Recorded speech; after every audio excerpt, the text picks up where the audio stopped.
Já, nú. Nei, ekki núna, ég bara í miðri innkynningu hérna á Einslagi að vestan hérna, við erum hérna, allavega í viðförlasta húsi Dalabyggðar, ef ekki því elsta, sko. Þannig að þetta verður bara að bíða betri tíma.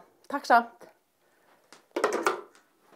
Við erum hérna fyrir utan hús sem talið elsta hús Dalabyggðar. Getur hann sagt mér frá því, það hefur nefnilega lagt töluverða leið að baki, hvar það byrjaði og hvernig það endaði hér? Já, það byggt í Arnarbæli út á Fellsströnd. Arnarbæli líka í Klofningi, það svona bæi sem búin að ferðast á milli sveita. 1876 það byggt þar. Svo það dæmt óíbúðarhæft, einhverjum 18 árum seinna. Þá það flutt hingað 1894 og þá inn í Hvamm hérna fyrir það. Svo flytur það hingað 1951, þá það dregið heilu lagi frá Hvammi hingað inn yfir. Já, í rauninni bara neðar hérna í dalinn, sko. Og svo hérna upp bara, sem eiginlega ótrúlegt. Flutningurinn frá Hvammi og hingað í heilu lagi með svona bjálkahús með eitthvað múr utan á. Nei, það var örugglega bara bárjóðn á því þá, sko. Það var múra þegar það kom hingað. Já. Hvernig var það á þessum tíma? Hvernig var það flutt? Það var bara sett undir að staurar og dregið á jarðýtu. Og ykkur að færa til staurana þannig að hérna... Já, einhvern veginn, ég held reyndar að það hefði bara verið dregnir á staurunum, sko. Já, þeir bara... Því að þeir eittust að stoppa hérna niður frá því að þeir voru búnir hérna að hálna, þegar var komin hálfa leið. Já, auðvitað, og þeir eru bara fastir, þeir eru ekkert látið snúast, ég sá fyrir mér svona hérna... Já, eins og hérna... Andrés Önd eða hérna Egyptalandi þegar þetta var svona dregið á... Nei, það hefur ekki verið þannig. Nei, ég held að það hefur ekki verið þannig, ég held að það hefur bara verið sett á og dregið á stöðum, sko. Já. Sem eittust. En veistu með flutninginn frá Arnarbæli að Hvammi, hvernig hann fór fram? Já, það var hlutað í náttúrulega fleka, það náttúrulega geta flytið heilulegi. Og svo var það fært frá Arnarbæli út í hérna bæ sem hét Litla Dagvaranes. Þar var það sett á bát, því að þar var lestuði bátana til þess að, og það byrjaði alltaf á fjörunni.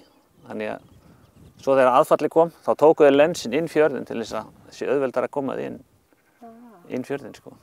Þetta hefur verið heilmikið hugvit á bakvið að nýta aflið og sjávaraflið með þess. Já, náttúruaflið, láta þau vinna með sér. Já, þetta vinna með sér. En það upprunalega frá Noregi, eða ekki, þegar Já, þetta úr rauðið frá Noregi, byggingarefni úr því. Já, og ábúandinn í Arnarbæli byggir það þarna, en eftir 18 ára það dæmt óíbúðarhæft. Kom eitthvað fyrir, eða? Ég veit ekki, ég náttúrulega bara lesi þetta í bók eftir Árna Friðriksson, sem liði hérna í Arnarbæli þegar þetta sko. Þegar húsið tekið dæmt óíbúðarhæft. Og þá segir hann bara frá því að það hefði verið svo gegnheilt að fúa. En hvort að það hefði bara verið sem sagt timbrið utan, það hefði örugglega verið klættað utan með timbri bara. Það talandi að það hefði átt sér stórmerkilega sögu eftir þetta að vera búið dæmt tvisvar hérna óíbúðarhæft, því að hérna fæðist þú síðan. Já. Ég alveg ekkert farið heima, alltaf átt heima hérna bara. Ertu bara komin aðeins neðar í brekkunni hérna? Aðeins nýtt hús í brekkunni. Já. Þannig að þú fæðist hérna á efri hæðinni, ekki? Já. Og hér bjuggu foreldrar þínir í eitthvað tíma? Já, þau bjuggu í þessu húsi frá 1965 til 74, svona eitthvað. Það raun alveg stórmerkilegt hérna saga þess að það fengi svona tvisvar dóma en átt sér langt og gott líf með... Já, það eiginlega magnað. En núna eins og staðan í dag að þá ekki búið í því. Nei. Kannski einn og einn ættingi sem slæðist inn og já, svona gistir yfir sumartíma. Gistingu, já. En dásamlegu staður, útsýnið hér yfir allan fjörðinn. Þetta ertu ekki betri málum hér heldur en neðar í brekkunni? Varstu ekki að gera mistök? Jú, ég gerði það.